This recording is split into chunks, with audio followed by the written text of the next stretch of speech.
वो आज के स्कूल के कल्चर से जो है बहुत डिफरेंट होगा, क्योंकि उस वक्त ज़ाहिर है हम मोबाइल फ़ोन्स नहीं होते थे, और मोबाइल फ़ोन अगर किसी के पास होता था पूरा बड़ा वाला, तो वो अमीर बच्चा होता था, या तो वो मैडम का बच्चा होता था या फिर वो कोई बहुत अमीर हो। मैडम के बच्चों को वैसे शादमान के लौंडों को हमेशा प्रॉब्लम रही है, मैडम का लड़का था ये हाईरूफ जो चलाता था। हालांकि मैं शादमान में पढ़ता नहीं था, लेकिन उससे थोड़ी सी नफरत मुझे भी हो गई थी। ठीक है, मैं शादमान का लड़का नहीं हूँ, लेकिन पीसीएस में हर बंदा है मैडम का लड़का है, ये देख रहा है हारूफ चला रहा है लाल रंग की, वही वही है ना।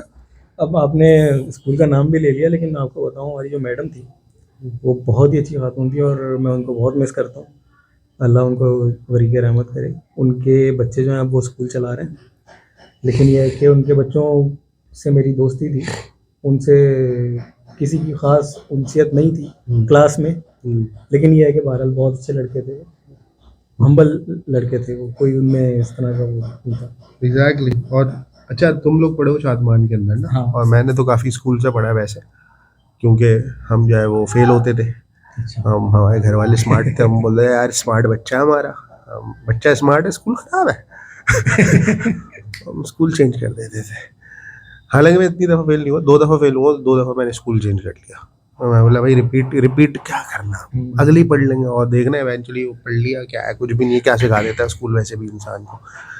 खैर, लेकिन मैंने आखिरी के जो 3 साल पढ़े, 2.5 साल, वो मैंने पढ़े शादमान के पुराने राइवल के अंदर, सीनियर ऑक्सफोर्ड के अंदर।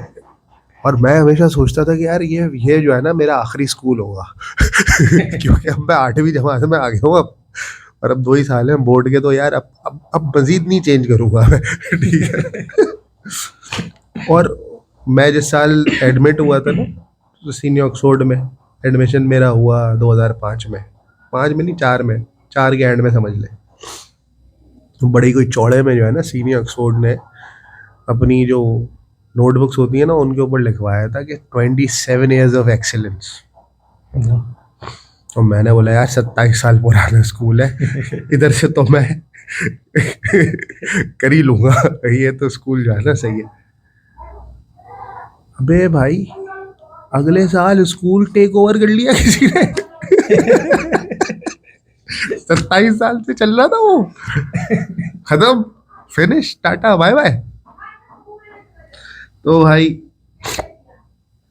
सीनियर ऑक्सफोर्ड के अंदर हमने मैट्रिक किया। मैट्रिक करने के बाद जो है वो सीनियर ऑक्सफोर्ड का नाम, जब तक मैंने मैट्रिक किया तो उस वक्त तक स्मार्ट स्कूल हो गया था। अच्छा। और फिर वो बाद में वो स्मार्ट स्कूल आज के सिटी स्कूल ने जो है वो एक्वायर कर लिया। अब क्या है वहाँ पे उस प्लॉट पे? यार उस प्लॉट की अभी बीच में अली रज़ा बड़ा जो है ना मशहूर लड़का था सीनियर ऑक्सफोर्ड का। अच्छा। अली रज़ा, वो जो आपकी गली में रहता था, सही है। जानते हैं ना अली रज़ा को? हाँ, कुछ जिनके अर्से बाद पहले कॉल आई थी उसकी, अच्छा और शायद गलती से कॉल कर दी थी उसने, क्योंकि उसने कामरान भाई से नंबर लिया था मेरा, अच्छा अच्छा किसी दूसरे नौमान का लिया था। वो कामरान भाई समझे मेरा पूछा तो मेरा अच्छा। नंबर दिया, दोबारा उससे फिर दोबारा से बातचीत हुई। अच्छा लड़का था वो भी, लेकिन बीच में गायब हो गया था, फिर अब आता रहता है काफ़ी। हाँ, अब तो दिखता रहता है। अच्छा, और अली रज़ा मेरा जो बेस्ट फ्रेंड था, कामरान उसके बड़े भाई सुफियान का भी दोस्त था। अच्छा। और एक सीनियर ऑक्सफोर्ड का एक पेज बना हुआ है, जाहिर है तुम शादमान वालों ने लाइक नहीं किया हुआ होगा फेसबुक के ऊपर ना।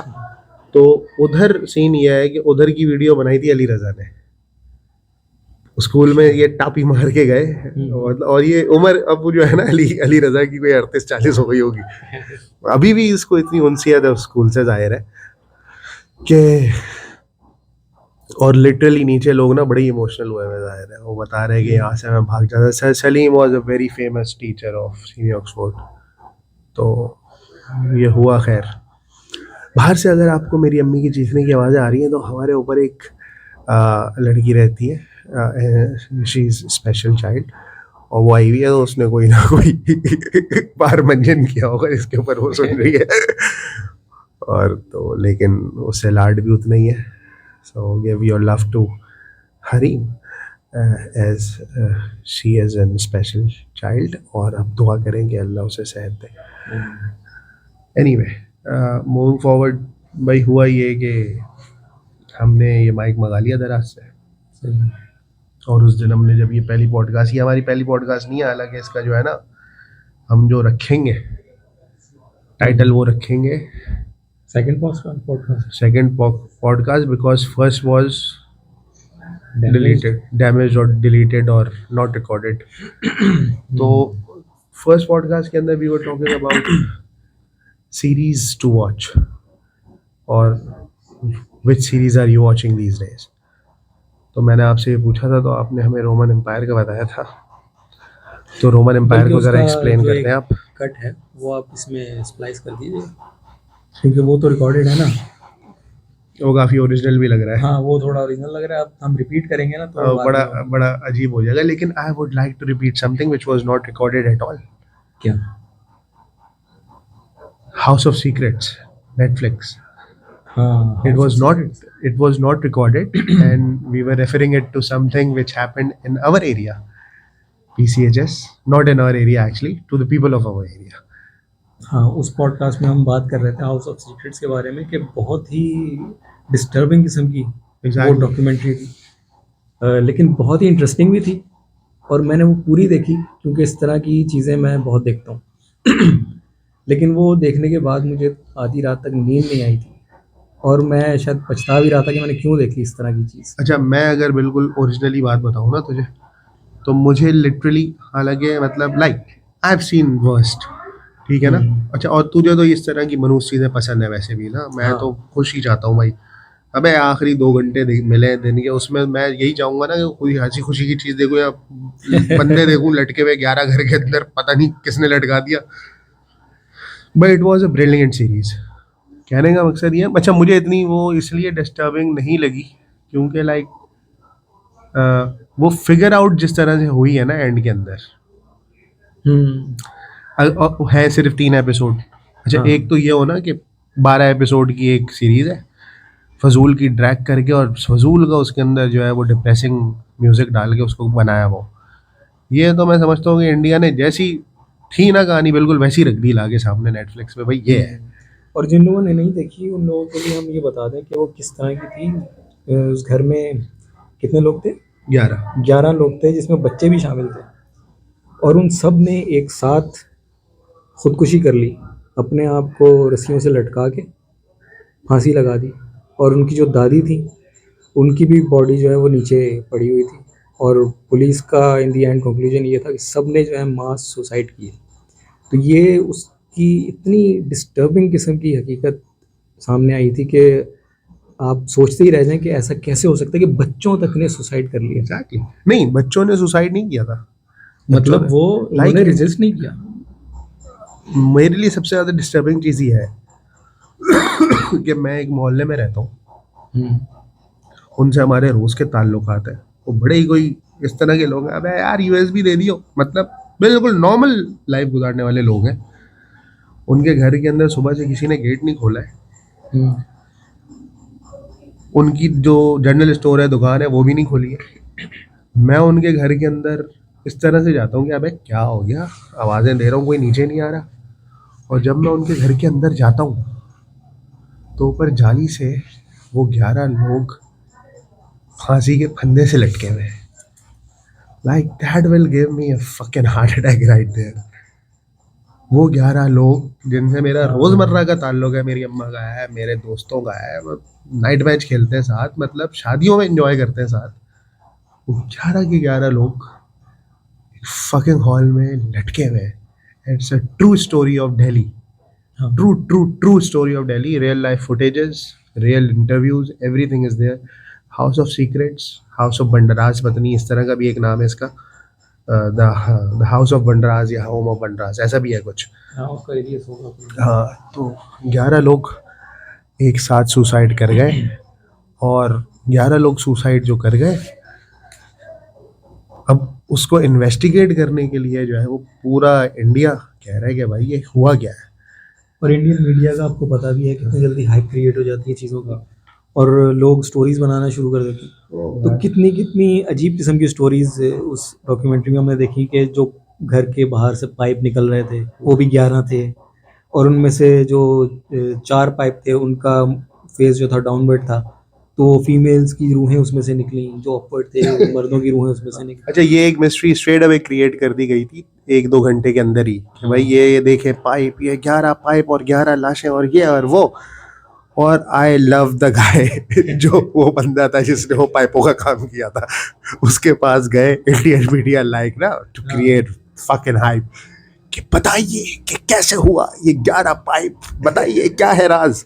वो बंदा है इस चल एस फक सोला। और तो ये कोई बात नहीं थी, वो उन्होंने बोला था कि हवा शवा के लिए इसको सीधा कर दे, तो ऊपर से पानी झाड़ी आता था तो उसको टेढ़ा कर दे।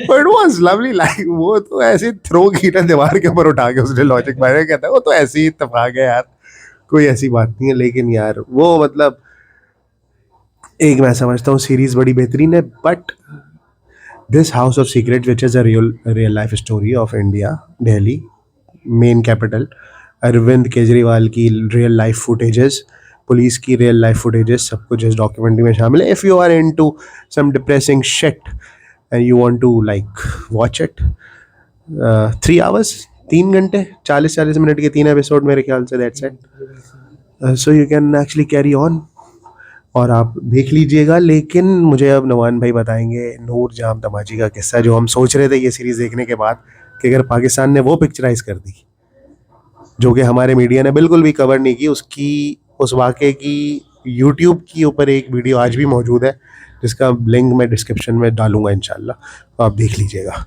तो नुमान भाई वो पूरा वाक़या आपको पता है, तो over to you, please explain people के वो क्या वाक़या था।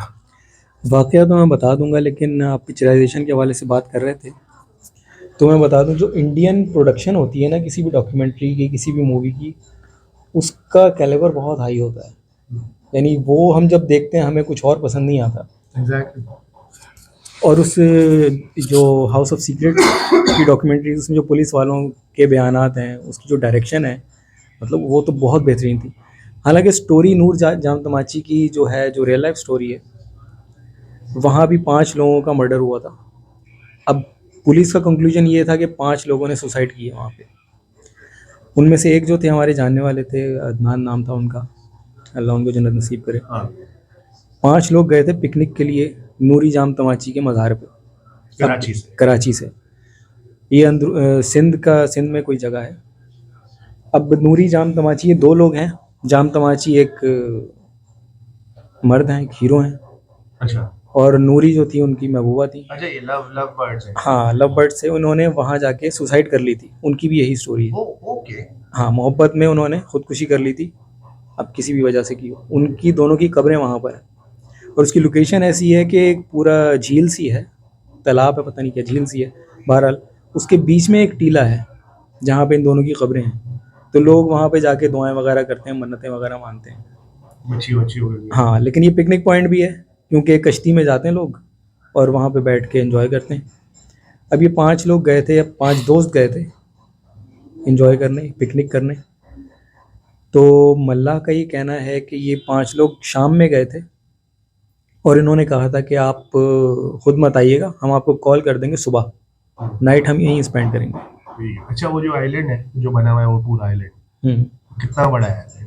नूर जाम तमाची ज़्यादा बड़ा नहीं होगा, आई थिंक 200 गज, ज़्यादा से ज़्यादा 200 गज का एक मतलब एक छोटा सा प्लॉट जैसा है। छोटा सा प्लॉट जैसा है। हाँ, टीला है, टीला है, उसके इर्द गिर्द पानी है। सही है। और कश्ती के अलावा कोई ऐसा रास्ता नहीं है कि जाया जा सके वहाँ पर। सही है। अच्छा, अगले दिन जब उनको कॉल नहीं आई मल्लाह के पास, तो दोपहर के टाइम मल्लाह खुद चला गया कि इनकी कॉल पता नहीं क्यों नहीं आई। और उसने जाके वहाँ देखा कि 5 लोग एक ही पोजीशन में बैठे हुए हैं, नील डाउन करके, और उनके सर जो है वो ज़मीन पर टिके हुए हैं, जैसे सजदे में होते हैं। जैसे सजदे में होते हैं, लाइन से एक ही पोजीशन में 5 लोग, और उनके सरों में गोलियां लगी हुई हैं। सबके कनपट्टी में गोली लगी हुई है, और इस एंगल से लगी हुई जैसे कोई खुदकुशी करता है अपनी कनपट्टी में पिस्तौल रख के। और उसमें सबसे जो आखिर वाला बंदा था, उसके हाथ में गन भी थी और उसकी भी बॉडी थी, उसके सर में भी जो है सुराख था। आखिरी वाले बंदे के हाथ में गन थी।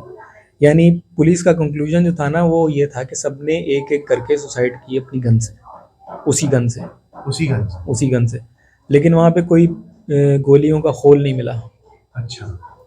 पुलिस ने इन्वेस्टिगेट किया मल्ला वगैरह से, तो यही फाइंडिंग थी उनकी कि ये कोई और तो यहाँ पर आया ही नहीं है सिवाय इन लोगों के, क्योंकि वहाँ पे मल्ला ही लेके जा सकता है किसी को, और मल्ला ने कहा इनके अलावा कोई नहीं गया।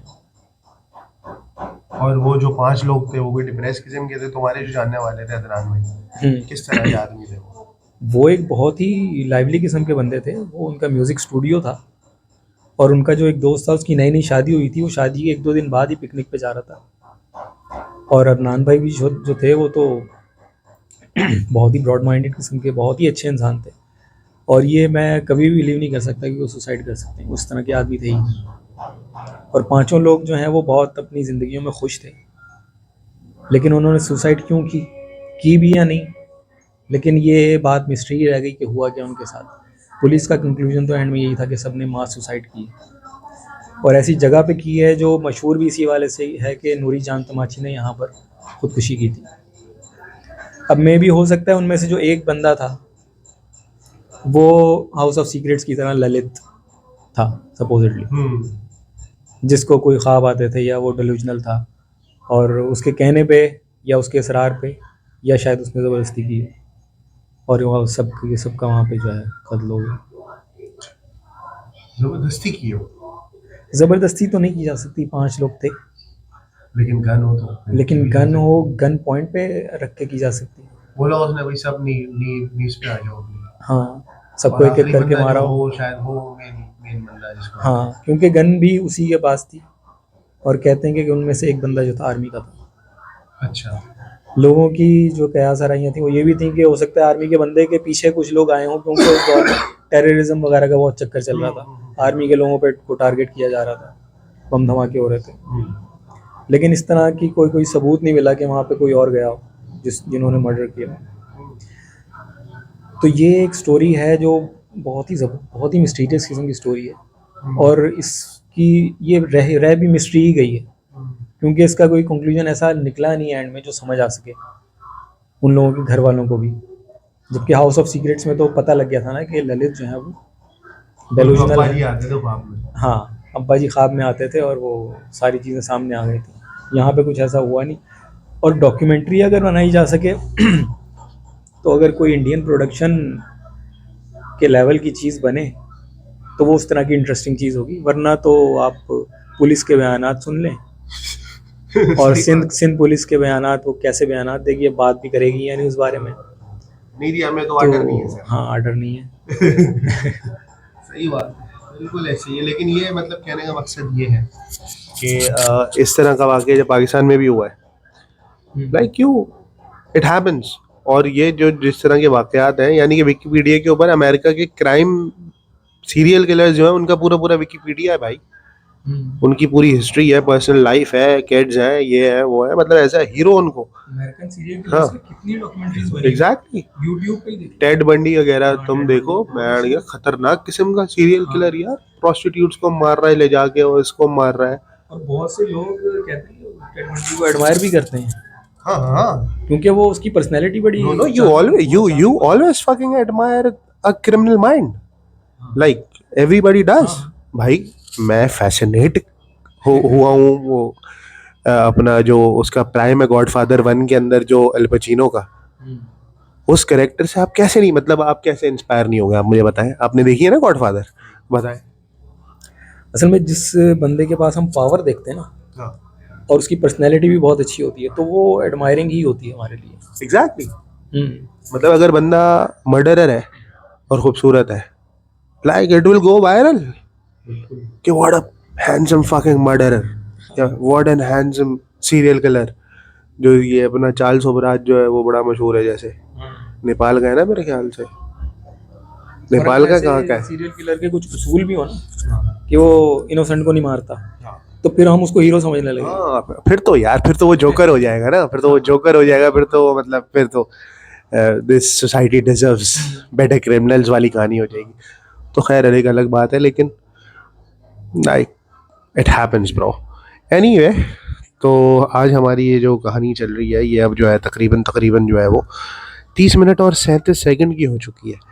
बट आई थिंक कि हमने जिस तरह से स्टार्ट लिया, अगर कोई स्टार्टिंग के 15 मिनट सुनेगा तो बोलेगा क्या चूती है ये लोग, बट लाइक वही पुरानी बातें किसी पिटी की बात है झंडियों की यार चुप करो लेकिन बाद में like bro you need to understand it's a first podcast so आप लोगों को थोड़ा तो देखो करना पड़ेगा ना हम तो कह रहे हैं इसको पॉडकास्ट बनना तो ये हमारी बैठक की बातें हैं लेकिन थोड़े वाकयात होते हैं थोड़ी चीज़ें जो शेयर कर सकते हैं कोई अच्छा यार छोड़े नवान भाई आप ये बताएं कि नेटफ्लिक्स के ऊपर मौजूद 2 से 3 सीरीज बताएं ब्रेकिंग बैड के अलावा जो लोगों को देखनी चाहिए 2 3 से काफ़ी ज़्यादा हैं लेकिन मसला ये नाम याद नहीं रहते अभी जो नाम मेरे जहन में आ रहा है ना वो है जमतारा के नाम से एक सीरीज़ है वो बहुत इंटरेस्टिंग है उसकी डायरेक्शन बहुत अच्छी है बेहतरीन प्रोडक्शन है इसका एक ही सीज़न है लेकिन देखने से ताल्लुक़ रखता है इस हवाले से इस हवाले से है कि जो स्कैम्स वगैरह होते हैं ना कॉल पे क्रेडिट कार्ड के स्कैम्स उस पर बेस है और ये ट्रू स्टोरी है इंडियन उस पर पूरी सीरीज़ बना दी है और बहुत अच्छी डायरेक्शन के साथ बनाई है स्क्रिप्ट बहुत अच्छा है एक्टिंग बहुत अच्छी है तो जो लोग इस तरह की मूवीज़ देखते हैं अनुराग कश्यप टाइप की जिसकी डायरेक्शन बहुत स्ट्रांग होती है स्क्रिप्ट बहुत स्ट्रांग होता है उन लोगों को तो बहुत पसंद आएगी ये ठीक है अच्छा इसके अलावा आपने मुझे दी थी जो कि मुझे मतलब उसकी शक्ल ही मुझे ऐसी नहीं लगी कि वो हीरो है तो मैंने देखी नहीं स्कैम 1992 हाउ इज स्कैम 1992 बहुत ही ज़बरदस्त सीरीज़ है वो आपने उसकी शक्ल देखी है उसकी जब एक्टिंग देखेंगे ना उसका बोलने का अंदाज़ देखेंगे और उसकी ज़िंदगी के बारे में आप जानेंगे कि उसने कैसी ज़िंदगी गुजारी तो वो हीरो बन जाएगा हालांकि वो नेगेटिव कैरेक्टर है नहीं वो नेगेटिव कैरेक्टर नहीं है उसके मैंने कुछ सीन्स देखे हैं फेसबुक के ऊपर क्लिप्स आते रहते हैं उसके लीगली वो नेगेटिव है ना लीगली इज नेगेटिव या हाँ लेकिन बाद में उसने सबके पैसे रिटर्न कर दिए थे हमने ये सुना है सपोजिटली रिटर्न कर दिए थे लेकिन बहुत से लोगों के नहीं भी किए थे क्योंकि वो देने की पोजीशन में ही नहीं था मर गया था वो तो एंड में जेल के अंदर ही हार्ट अटैक आया था शायद हाँ अब बहुत ही बकवास भी बन सकती थी लेकिन वो एक्टर बहुत अच्छा है बंदा और डायरेक्शन स्क्रिप्ट बहुत ज़बरदस्त है इस सीरीज़ का स्कैम 1992 ठीक है एक ये आपकी scam 1992 Jamtara and the third one is third one recently मैंने देखी है क्राइम पे कुछ है अभी मुझे नाम याद नहीं आ रहा उसका बहुत ही अच्छा एक एक्टर है उसमें नई मूवीज़ का विक्रांत मैसी नाम है का लड़का है बहुत ज़बरदस्त एक्टर है उसके ऊपर बनी हुई है और उसमें जैकी श्रॉफ भी है Jackie Shroff is love he is love उस सीरीज़ का मुझे नाम याद नहीं आ रहा एक ही सीज़न पर है और बहुत बेहतरीन है क्राइम के नाम पे कुछ नाम है उस सीरीज़ का प्लॉट बता प्लॉट यही है कि जो विक्रांत मैसी है वो एक मर्डर की उसमें फंस जाता है मर्डर के चक्कर में किया नहीं होता उसने और वहाँ से निकलने के लिए उसको उसका जो एक ही होता है आसरा वो जैकी श्रॉफ होता है वो वहाँ का डॉन होता है उससे वो बना के रखता है बहरहाल ये जेल की स्टोरी है बहुत इंटरेस्टिंग है देखने में मज़ा आएगा मेरे बताने में जो है ना वो बात नेटफ्लिक्स के ऊपर है हाँ नेटफ्लिक्स के ऊपर है और इसका नाम सर्च करके आप डिस्क्रिप्शन में डाल दीजिएगा ठीक हो गया भाई मैंने जो देखी है भाई सीरीज़ अगर किसी को इंटरेस्ट है कोरियन सीरीज़ के अंदर पहली दफ़ा मैंने देखी है तो भाई आप माय नेम के नाम से एक सीरीज़ है वो देख लें फीमेल लीड कैरेक्टर है जो हीरोइन है हीरो नहीं है इसके अंदर और बड़े टिपिकल बॉलीवुड वाला जो है वो मामला है लेकिन बहुत ही बेहतरीन किस्म का ना बाप का बदला लेकिन बड़े तरीके से प्लान करके लेती है वो पुलिस में जाके अंडरवर्ल्ड के ख़िलाफ़ और फिर इवेंचुअली पुलिस के ख़िलाफ़ और फिर इवेंचुअली अंडरवर्ल्ड के ख़िलाफ़ बड़ा ही ज़बरदस्त स्टोरी लाइन माय नेम के नाम से अगर आप देखना चाहें नेटफ्लिक्स के ऊपर मौजूद है Numan is searching the series name और हाँ मैं इसका नाम जब तक याद नहीं आएगा ना मुझे वो घूमती रहेगी दिमाग में यार नुमान मुझे एक बात बता तूने रक्त चक्रा देखी है नहीं रक्त चक्रा एक दो जैसे गैंग्स ऑफ वासेपुर के 2 पार्ट्स है वैसी रक्त चक्रा 1 और रक्त चक्रा 2 the most underrated gangster movie ever I would say and the main lead character is Vivek Oberoi अच्छा who is ये फिनोमिनल, बेहतरीन। प्रोडक्शन है ये? वो है, देखें अगर आप लोग। ये नेटफ्लिक्स की नहीं है, नक्षत्रा आपको बिल्कुल HD प्रिंट पे यूट्यूब पे मिल जाएगी। मजे की बात ये है। अच्छा, तो ये लैंग्वेज क्या है इसकी? हिंदी में ही है? ये हिंदी में, और इसके अंदर वो लौंडिया भी है जो आपको बड़ी पसंद है, वो जो रात अकेली में भी है। कौन?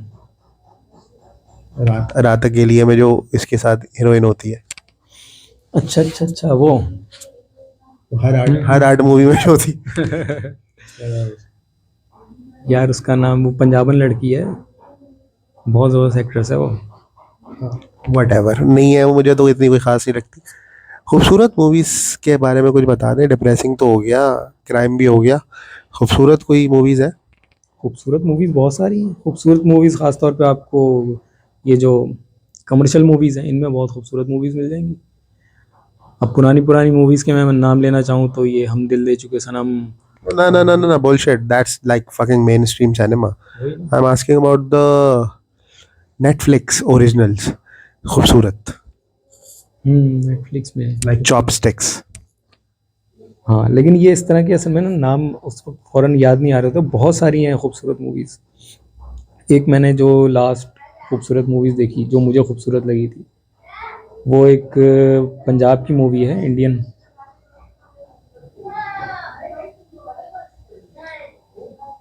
पॉज हो सकता है ये? पॉज नहीं होगा, ये पॉज नहीं होगा, सोचता रहे। क्योंकि हमें ज़ाहिर नाम याद नहीं आता फ़ौरन। कोई बात नहीं, अगर आप लोगों को खूबसूरत मूवीज देखने में इंटरेस्ट है तो आप द जज जरूर देखिएगा, रॉबर्ट डॉनी जूनियर की। बेहतरीन बेहतरीन और खूबसूरत मूवी है। खूबसूरत है, लेकिन मैं खूबसूरत का कुछ और एक लेवल है। Family fucking movie, what else you want it to be? क्या हर 2 मिनट में एक दूसरे को लोग फूल दें? मैं लव स्टोरी के एंगल से देख रहा था खूबसूरत मूवी।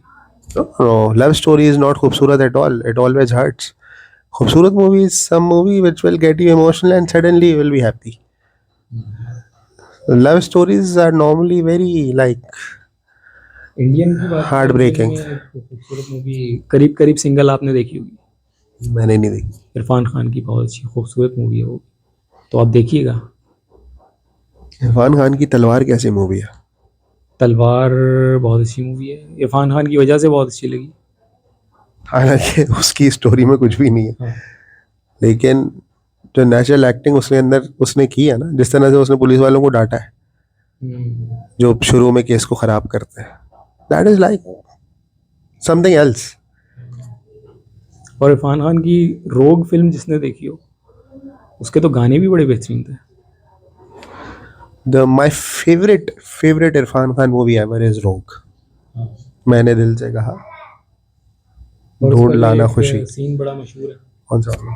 जिसमें वो डॉक्टर के पास जाता है, साइकेट्रिस्ट के पास जाता है, और वहाँ जो उसके डायलॉग्स हैं और उसका जो स्टाइल है बोलने का, कितना नेचुरल स्टाइल है, वो तो बार बार देखने को दिल करता है। भाई वहां से शुरू होती है ना मूवी। वो बैठा होता है, डॉक्टर पूछता है कब से नहीं सोए, इरफान खान बोलता है करीब करीब कोई 4 दिन हो गए।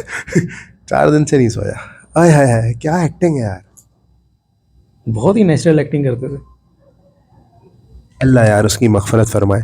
बड़ा ही बेचारा, मैं समझता हूँ कि आई फकिंग लव्ड हिम यार। क्या ही एक्टर था इरफान खान। इरफान खान की आपको एक और मूवी बड़ी पसंद है जो आप बोलते हैं कि हर किसी को देखनी चाहिए, लेकिन मैंने तो आज तक नहीं देखी, लेकिन कास्ट वाकई कोई बहुत क्लास की है उसकी।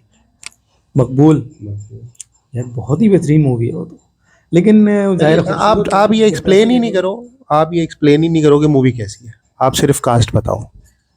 कास्ट है उसकी, इरफान खान है, नसीरुद्दीन शाह है, ओम पुरी है और जो शाहिद कपूर के वालिद हैं उनका क्या नाम है, पंकज कपूर, वो तो बहुत ही बेहतरीन है। और हीरोइन कौन है? हाँ, तब्बू। मतलब ऐसी कास्ट है कि बंदा आंखें बंद करके मूवी देख ले। एग्जैक्टली लाइक, लेकिन पता नहीं क्यों मैंने नहीं देखी। अब्बा जान का रोल उसने किया ना, पंकज कपूर का रोल किया, नसीरुद्दीन शाह और ओम पुरी का रोल मतलब साइड रोल। और बड़े एक्टर की बात ये होती है कि अगर उसे रोल समझ में आ जाए तो वो मूवी के अंदर भंगी का रोल भी कर लेता है। नसीरुद्दीन शाह और ओम पुरी बेइंतहा किस्म के ईगोइस्टिक लोग, कि मतलब अपनी बात पे डट जाए तो फिर कोई भी आ जाए। और मूवी के अंदर रोल क्या कर रहे हैं? पुलिस वालों का। पुलिस वाले का रोल होता है ना, क्या रोल होता है इनका? हाँ पुलिस वाले ही होते हैं, लेकिन वो साजिशी किस्म के दो लोग होते हैं, और छोटे पुलिस वाले होते हैं। बिल्कुल ही हवलदार का रोल किया, और मतलब बहुत ही हरामी रोल किया है। और या Naseeruddin Shah, man, Naseeruddin Shah is like what, living legend. Naseeruddin Shah से बड़ा एक्टर इस दुनिया में कोई है? यार अब ये तो देखने वाले पे डिपेंड करता है ना, वो किसको बड़ा एक्टर समझता है या एक्टिंग को किस तरह से जज करता है। लेकिन ये है कि हमारे लिए We will compare only two cinemas here, Bollywood and Hollywood. Okay? You need to understand this. I know Morgan Freeman, I know Jim Carrey, I know everyone. But Naseeruddin Shah, एक कंप्लीट एक्टर की जब आप बात कर रहे हैं, कंप्लीट एक्टर की, जो अगर लॉन्डे का रोल करेगा तो बेहतरीन करेगा, गैंगस्टर का करेगा तो बेहतरीन करेगा, किसी का भी रोल करेगा तो बेहतरीन करेगा, मगरूर रोल करेगा तो बेहतरीन करेगा, इनकिसारी वाला करेगा तो बेहतरीन करेगा। Who else comes in your mind other than Nasiruddin Shah? Give me a fucking name. Why are you thinking? बहुत सारे एक्टर्स हैं यार। असल में बात ये नहीं होती कि उसने बहुत अच्छा रोल किया या बहुत अच्छा एक्टर है, बात ये होती है हमें अच्छा कौन लगता है। नसीरुद्दीन शाह ने बहुत से रोल ऐसे किए हैं जिसमें उसने बहुत ही बेहतरीन एक्टिंग की है, लेकिन वो कैरेक्टर ही हमें पसंद नहीं है। अब जैसे एक मूवी थी जिसमें ऊ लाला वाला गाना था, हाँ, बहुत ही छिछोरा किस्म का रोल किया नसीरुद्दीन शाह ने। अब वो किसी भी वजह से किया हो, अच्छी एक्टिंग की थी, लेकिन वो रोल ही पसंद नहीं है। अब मैंने अगर नसीरुद्दीन शाह की सिर्फ वही मूवी देखी होती ना, तो मुझे नसीरुद्दीन शाह बहुत बुरा लगता। अब चूंकि मैंने नसीरुद्दीन शाह की गालिब देखी हुई है ना, तो मैंने गालिब देख ली उसकी, मैं फिर भले कुछ और देखो ही ना, नसीरुद्दीन शाह का वो मेरे लिए बेस्ट एक्टर है। गालिब मूवी से बेहतर परफॉर्मेंस किसी मेन लीड एक्टर की, बड़ी बड़ी मूवीज बता देते हैं आपको, शॉशैंक रिडेम्पशन है, सेंट ऑफ वुमेन है, स्कारफेस है, गॉडफादर है, यही है ना, मतलब बड़ी जो टॉप की है, गुड फेलाज है, बैटमैन के अंदर हीथ लेजर की परफॉर्मेंस है, गालिब के अंदर जो परफॉर्मेंस है नसीरुद्दीन शाह की, उस हवाले से मैं कह रहा हूँ असल में like the greatest play ever कर दिया ना उसने। जैसे ब्रेकिंग बैड कहते हैं ना, ग्रेटेस्ट सीरीज एवर है, अब बनाते रहो आप। Greatest ever is breaking bad. यानी ये जब ये गेम ऑफ थ्रोन्स की बहुत ज़्यादा हाइप चल रही थी ना, तो एक बड़ा अच्छा पेज है सार्काज़्मिस्तान के नाम से फेसबुक के ऊपर, तो जब आखिरी सीजन उसने देख के ख़त्म किया ना, मतलब उसके ऊपर फुल गेम ऑफ थ्रोन्स के मीम्स और ये वो होता था, तो उसने स्टेटस लगाया था, so it's not official that the breaking bad is still the greatest season of all time. क्योंकि सब सोच रहे थे कि गेम ऑफ थ्रोन जो है वो उसको ओवरकम कर जाएगा ब्रेकिंग बैड को, लेकिन नहीं किया। तो मैं ये बात कर रहा था क्योंकि मुझे यार बहुत ही कोई क्लास का एक्टर लगता है वो, जो जिंदगी ना मिलेगी दोबारा के अंदर जो उसका 5 मिनट का रोल है, लाइक यार 5 मिनट में उसने वो जो कर दिया, मतलब he is so fucking amazing, like he is fucking amazing. Farhan Akhtar मतलब उसको जो है ना, उसने मतलब बोला यार कभी सोचा भी नहीं कि मिलना चाहिए, मतलब अबे यार, मतलब दैट वाज सो रियल, मुझे ये लगता है। खैर anyway, I am not here to praise Nasiruddin Shah, we are here to test this mic and the podcast has already reached like 44 minutes. Would you like to continue furthermore? क्योंकि नहीं, मेरे ख्याल से लंबा हो जाएगा, क्योंकि ये हमारी फर्स्ट पॉडकास्ट है। हम चाहते हैं कि लोग इसको सुन लें और अगर कोई ऐसा हो जो अभी तक देख रहा है, अभी तक सुन रहा है, खुदा की कसम तू ये है भाई उस्ताद, तो फिर वो हमें जो है ना कमेंट करे और अपना नंबर भी दे हमें। हम उससे बात करना चाहेंगे कि उसने ये पूरी कैसे देख, कैसे सुननी, क्योंकि मैं नहीं सुन सकता ये पूरी अब दोबारा से। मुझे नहीं पता मैंने क्या बोला, व्हाटएवर द फकिंग बुलशिट, कोई नहीं सुनेगा इसको। माय फर्स्ट पॉडकास्ट जिसे कोई नहीं सुनेगा। What about that name? हाँ, अगर ये नाम रखे तो ये बड़ा कैची नाम है और लोग यानी इस बेंचमार्क पे पूरा उतरने की कोशिश करेंगे शायद। और नीचे लोग बड़े हुए ऐसे ही है कि कोई नहीं सुनेगा। वो भले पूरी स्किप करके एंड तक पहुंच जाए। कोई मसला नहीं है दोस्त। अगर आप लोगों को चाहिए इस तरह की कोई मंजन, ऐसी हम बुलशिट बातें करेंगे, we can talk bullshit, we can talk star talk, we can talk about movies and we can talk about events, we can talk about horror वाकयात। जुनैद अकरम की जिन स्टोरीज लोग बड़ी देखते हैं यहाँ पे क्यों होती है, आई डोंट नो व्हाई, लेकिन वो लड़का बड़ा अच्छा है जो बैठता है उसके साथ ना। कभी देखिए जिन stories of Junaid Akram is like worth watching. जो बात है, कुछ बेकार आती हैं लेकिन कुछ बड़ी अच्छी सुनाता है वो बंदा आके ना। डॉक्टर सोलंकी, उसका अपना चैनल है अब हॉरर स्टोरीज का, please give him some love, you know. हम कौन होते किसी को लव देने वाले इस वक्त, हमारी तो पॉडकास्ट ये कोई नहीं सुनेगा, लेकिन अगर किसी ने सुन ली है दोस्त, अगर आप अभी तक मौजूद हैं, अस्सलाम वालेकुम। वालेकुम अस्सलाम।